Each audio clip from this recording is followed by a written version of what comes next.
I was about 7 years of age, and it was dark, cold winter night, and my father and I had just finished saying goodbye to our family members. It was Christmas Eve, and my aunt and uncle had just went home from visiting. A simple family ritual done every year on Christmas Eve as usual.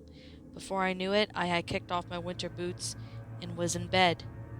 My mom and dad came into the room and spoke with soft words, telling me good night. I couldn't wait for Christmas.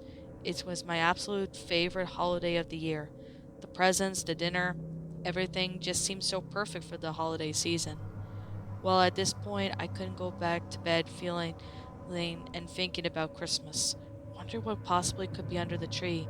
But inevitably, my eyelids grew heavier, and the light instantly grew from the moon, reflecting off the snow, was too soothing. Soon I was fall asleep.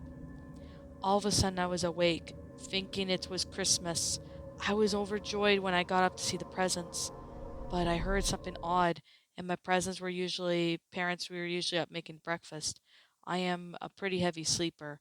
I heard this though mumbling sound, not an "oh my god, it's a monster, shit your pants" sound. It's just something enough that I could hear it. Added to the strange noise, I also heard the thumbs up for the footsteps. We have wooden floors. Those of you who don't also do know what I'm talking about. Which is strange because even my father didn't make thumps that loud when he walked.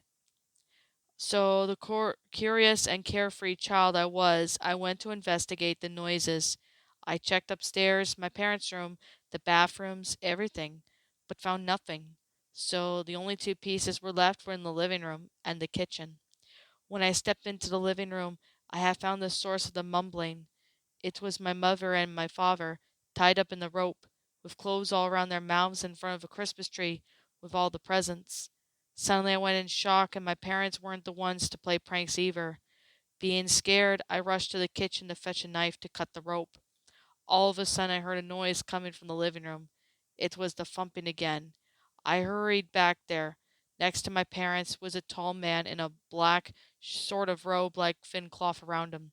He had a hood that he wore heavy, what seemed to be steel-toed boots.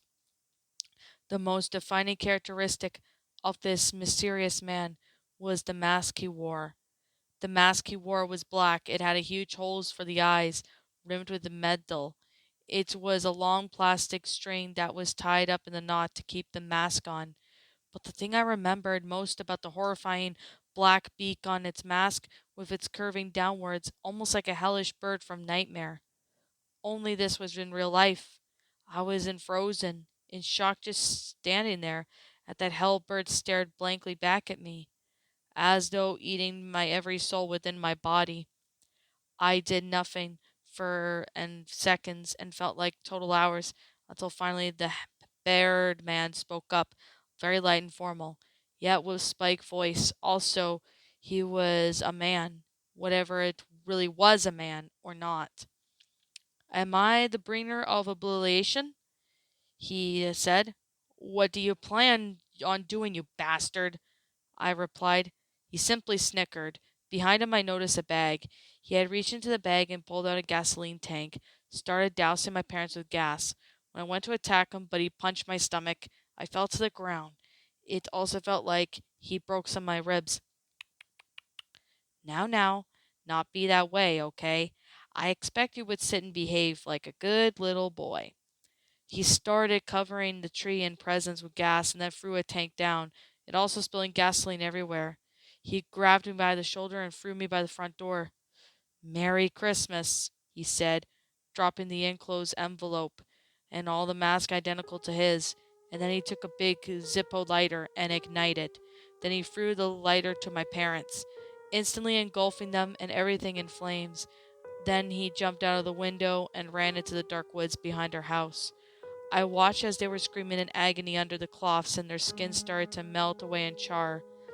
I went to help them, but everything in the house was just engulfed by the flames. The last word I ever heard from my father was, "Just run, son. Go and run as fast as you can." Or at least that's what I could make out of him.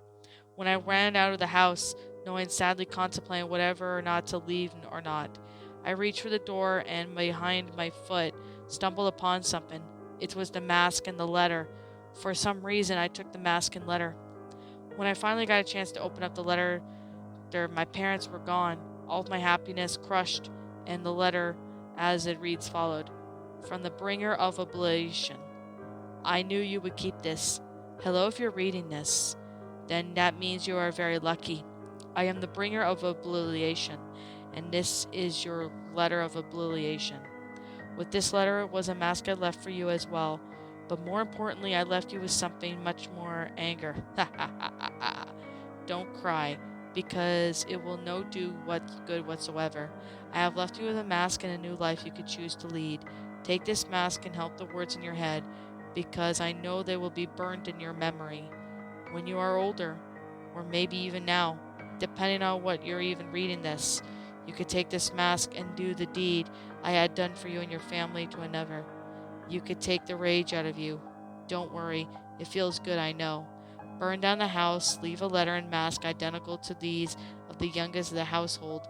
You burn down the rest of them all. I know you can feel this. I feel the fucking rage inside of you. It has consumed you. You release it. Do this, my child, and spread the oblation to wherever you may find it suitable. At the time I read this, I stayed at a foster home for God knows how many years, but he was right about the rage. It controlled my body. Sometimes I think to myself, what would have happened? What would have been done if that night had not occurred?